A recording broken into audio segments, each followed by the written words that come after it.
A flight attendant slipped me a napkin and mouthed two words that didn't make sense. Fake it, sick, get off. I almost laughed. Planes are full of stressed employees and weird passengers. I folded the napkin without looking and kept scrolling my phone. She came back 30 seconds later, leaned close enough that I could smell her perfume, and whispered, "If you stay on this flight, you will not land alive." That's when the stakes snapped into focus. Either she was unhinged, or someone on this plane was about to die. And somehow I was involved. The napkin was warm when I finally opened it. Blue ink, rushed handwriting. Letters slanted like she'd written while walking. "You are not safe. Pretend you're sick. Get off the plane now." I looked up. Her name tag said, Lena. She was already 3 rows away, pretending to check overhead bins, but she wasn't looking at the bins. She was scanning faces. When our eyes met for half a second, her expression cracked. Not annoyance, not confusion. Fear. Real, raw fear. The kind you see right before something irreversible happens. I told myself it had to be a mistake. Wrong passenger. Some internal drill I didn't understand. I crumpled the napkin and shoved it into the seat pocket. Heart racing even as my brain tried to stay logical. That was when she came back a third time. Lena crouched slightly, like she was checking my seatbelt. Her voice was almost swallowed by the engine noise. "Please," she said. "I'm begging you." The doors were still open. People were still boarding. I could still leave. I didn't. And that decision is the reason I'm telling this story. My name is Elena Cruz. I'm 29 years old. I work crisis logistics for hospitals. The kind of job you don't hear about unless something has already gone horribly wrong. I've spent years stepping into disasters after everyone else is running out. Fires, floods, outbreaks, mass casualty events. I've seen what panic looks like when it's real. None of it prepared me for that Monday afternoon in late November. I was flying from Phoenix to New York on a last-minute change, paid extra without thinking. My father had collapsed at work 2 days earlier. They said he was stable, which is a word doctors use when they don't want to make promises. I wanted to see him breathing with my own eyes. I texted my brother from the gate, on the plane. "Don't tell Dad. I want to be there when he wakes up." He sent back a thumbs up and a joke about me always being dramatic. I smiled. That was the last normal moment. I noticed Lena the second I stepped onto the aircraft. She was greeting passengers with the standard smile, polite and rehearsed. But her eyes were sharp, constantly moving. She wasn't welcoming people. She was evaluating them. When she saw me, her rhythm broke. Just a flicker. Enough that I noticed. Enough that my instincts quietly woke up. I ignored it. Everyone ignores instincts when they're tired. My seat was 16B, aisle middle of the cabin. I sat down and automatically scanned the rows around me. Old habits. The man by the window next to me was gripping the armrest like we were already in turbulence. Early 40s, hoodie, jaw clenched. Across the aisle sat a woman in an expensive gray suit. Posture perfect. Leg bouncing non-stop. Her phone screen was dark, but she kept checking it anyway. Behind me, a kid maybe 17 hugged a black backpack to his chest like it was a life vest. His breathing was too fast, too shallow. Near the emergency exit, 3 rows up, a man in a black jacket sat completely still. No phone, no book, no fidgeting, just watching. His eyes moved slowly from passenger to passenger, then back to the cockpit door. I told myself I was projecting. Stress does that. The napkin appeared 12 minutes after I sat down. Lena walked past with a tray she wasn't using and pressed the folded paper into my palm like it was an accident. "Service will begin shortly," she said, loud and cheerful. Then she was gone. I read the message. My stomach dropped. When I looked up, she was standing near the front galley, staring straight at me. Her face said one thing: act now. I didn't. The doors closed. The plane pushed back. Engines roared. The safety video started playing overhead, bright and absurd. I watched the cabin instead. The man in the black jacket hadn't moved. The woman in the suit started typing furiously, knuckles white. The kid behind me whispered something over and over. Too fast to understand. My seatmate opened the overhead bin above us, stared inside, then shut it again, without touching anything. Twice. Then I saw it. The overhead bins near the cockpit were sealed shut with thick yellow zip ties. Not standard. Not normal. My pulse spiked. I'd seen those once before in a security briefing I was never supposed to need. That's when Lena stopped at my row again. "Mom," she said clearly for others to hear. "You look unwell." Her hand brushed my arm. It was shaking. She leaned closer and whispered, "Now, pretend. Right now. Say you feel faint." Lena whispered, her breath hot with panic. "This is your last chance." And the plane was already accelerating, nose angling toward the runway. The kind of speed you feel in your spine before your brain catches up. 2 minutes and we'd be airborne. 2 minutes and there was no getting off. "Why me?" I hissed. "What's happening?" "Your seat," she breathed. "They targeted your seat.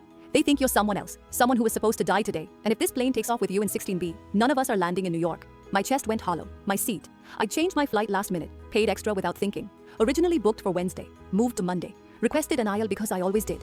But 16B wasn't mine until the system reassigned it after the change. Which meant someone had been watching the bookings, tracking a specific seat, not a name, not a face, a location. Lena's voice dropped even lower. There was a federal witness scheduled to be on this flight. Relocation under protective custody. Pickup waiting in New York. She bailed this morning. Cold feet. Changed to tomorrow. The people hunting her don't know yet. They think you're her. The runway lights streaked past the windows. The engine screamed. "Get me off the plane," I said. "Too late," Lena replied. "Cleared for takeoff. If you force it now, they panic and act early. Everyone dies. So what do I do? She pressed something cold and heavy into my palm. A badge, Air Marshal. When you get the signal, you move toward the cockpit. Don't hesitate. 2 marshals in first class will cover you. The captain knows. This plane turns back the second we're up. The wheels lifted. My stomach dropped. Wait, I started, but Lena was already gone. The next 10 minutes stretched into something unreal. I sat frozen in 16B. Every sound too loud. Every movement a threat. The man in the black jacket by the exit, still motionless. The woman in the gray suit across the aisle, jaw locked, finger as hovering over her phone. The kid behind me clutching his backpack like a flotation device. The man by the window beside me opening the overhead bin again, staring inside, closing it. The badge burned in my hand. I had no idea what signal I was waiting for. I wasn't law enforcement. I was logistics. I solved problems with spreadsheets and phone calls, not terrorists at altitude. But I knew one thing with absolute clarity. I was not dying on this flight. Not before seeing my father, not like this. I texted my brother, hands shaking so hard I mistyped twice. Something's wrong. If I don't answer in 2 hours, call the FBI, give them this flight. He replied instantly. Elena, what's happening? Are you okay? I didn't answer. I sent one more message, tell Dad I'm on my way no matter what. Then airplane mode, and I waited. The signal came with Captain James Morrison's voice over the intercom. Calm but tight. Ladies and gentlemen will be returning to Phoenix due to a medical emergency. Please remain seated. Groans rippled through the cabin. Complaints, sighs. But I felt it, a shift. The man in the black jacket straightened. The woman in the suit stopped typing. The kid whimpered. My seatmate stood abruptly. I need the restroom, he said, already stepping into the aisle. Lena appeared instantly. Sir, the seatbelt sign is on. Please sit down. It's urgent. He shoved past her. And then everything detonated at once. The man in the black jacket exploded out of his row, hand diving inside his jacket. 2 men in first class were already moving. Badges out. Federal agents don't move. But my seatmate wasn't aiming for the bathroom. He lunged for the overhead bin, the one he'd been obsessing over. I didn't think. I slammed into him, shoulder first, just as his fingers hit the latch. We crashed into the aisle, bags raining down. He was stronger. But I had fear and momentum, and the certainty that if that bin opened, we were dead. He struck me. Pain flashed white. Blood ran warm down. No, my temple, I didn't let go. The bin, I screamed. There's something in the bin. A marshal yanked him off me and cuffed him hard. Metal snapping shut, but it wasn't over. The kid behind me was on his feet, sobbing. Backpack strapped tight. I didn't want this. They said it'd look like an accident. They said no one would get hurt. The woman in the gray suit was being restrained now, screaming about backups and redundancy and how we didn't understand timers. And through it all, the man in the black jacket just stood there, calm, almost bored. You're too late, he said. Device is altitude triggered, 30,000 feet. Automatic. His eyes flicked upward. We were climbing fast. Captain Morrison's voice cut in again. Urgent. Emergency descent initiated. Brace. The rest swallowed by gravity as the plane dropped. Masks fell. People screamed. My body lifted against the belt. The world tilted wrong. And in the chaos, I watched Lena, moving like she was built for this. Commanding, checking, calm. She ripped the backpack from the kid and hurled it toward the rear galley. Down. Cover your heads. Time fractured. Maybe seconds. Maybe minutes. Until suddenly the plane leveled. Engines changing pitch. Captain Morrison again, strained but steady. We are at 8,000 feet preparing for emergency landing. At Luke Air Force Base. Remain braced. The man in the black jacket laughed. Altitude threshold, he said. Cute, you got under it. But you still lose. Too many witnesses. This goes public. One of the marshals silenced him with a punch. We landed hard at 12:52 p.m. Tires screaming. Then stillness. Then chaos again. Tactical teams flooding the cabin. Passengers evacuated row by row. Questioned, catalogued.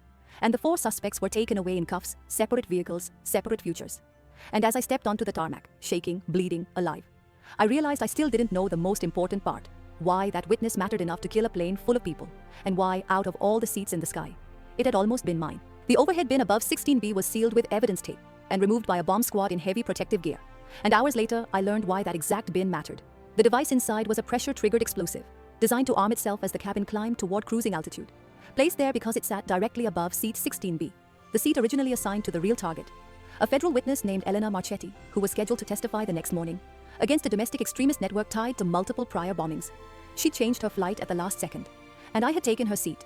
The bomb carried enough C4 to tear open the fuselage at 30,000 feet, which meant all 187 people on board would have died, including me, including Lena, including the teenage boy who'd been coerced into carrying the backpack, and was now in protective custody, sobbing about how they'd threatened his little sister if he didn't comply. The man in the black jacket wasn't just muscle. His real name was David Allen Kurtz, former military demolition specialist turned domestic terrorist. And he wasn't there to trigger anything. He was there to make sure no one stopped it. And he almost succeeded. All of it unraveled because one flight attendant decided to slip a napkin to a stranger instead of staying silent. I spent the next 6 hours in a windowless room at Luke Air Force Base answering questions from people with badges and unreadable expressions. FBI Special Agent Patricia Thornton from Counterterrorism.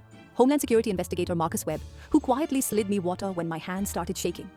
Air Force OSI officers who asked the same questions in different orders to see if my story bent. I told them everything: the napkin, Lena's warning, the passengers I'd noticed, the moment I tackled the man reaching for the bin. When I finished, Thornton leaned back and studied me and said, "You're either incredibly brave or incredibly stupid. Maybe both." I told her I wasn't brave, I was just trained to act when something was wrong. She slid a form across the table. Non-disclosure agreement, ongoing investigation. You don't talk about this to anyone, family included. I signed without hesitation. Then as I stood to leave, she stopped me and said, "There's something else you should know. The woman who warned you, Lena, she specifically requested assignment to this flight. She's been undercover inside that network for 18 months. When she saw you board instead of the actual target, she had about 2 minutes to decide whether to break cover and warn you or stay silent and let you die." I froze where I stood. She chose to warn you. Thornton said, "If she hadn't, the bomb would have gone off, and we'd be pulling bodies out of the desert right now. She wants to speak with you if you're willing." I was. Lena's real name was Catherine Shaw, supervisory special agent with the Joint Terrorism Task Force. She met me in a small conference room that smelled like coffee and disinfectant. Without the uniform, she looked older, exhausted, human. "I wasn't sure you'd come," she said. "I wasn't sure I'd be alive," I replied. She almost smiled. Almost. She told me that breaking cover cost her 18 months of work, but netted 4 arrests, including Kurt's. And the teenager Marcus was cooperating fully, giving names, locations, future plans. They'd already stopped 2 additional attacks because of what happened on my flight. I asked the question that had been burning since the wheels hit the runway. Why save me? You could have stayed silent, gathered more intel later. She didn't dodge it. She said, "I ran the math, your life versus potential future lives. And the math said, let you die." Then she shook her head and said, "But that's not how this works. You don't spend innocent people like currency. I looked at you and saw someone just trying to get home to family. You didn't choose this. I couldn't let you die for it." That was when I cried. She warned me the network knew what happened, and that I'd be placed in protective custody for a couple days until the immediate threat was neutralized.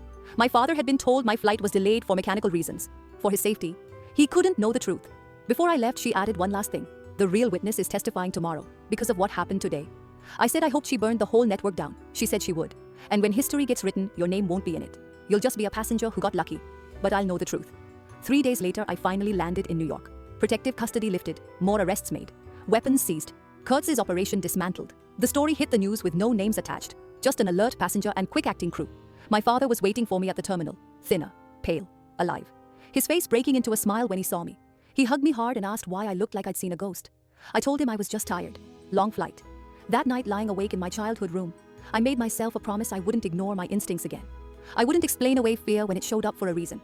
And I'd pay attention to the quiet warnings people give when something is wrong. Because sometimes survival comes down to noticing the smallest things: a look, a tremor, a napkin passed hand to hand. And if this story made your heart race even a little, hit like and follow for more real feeling stories like this.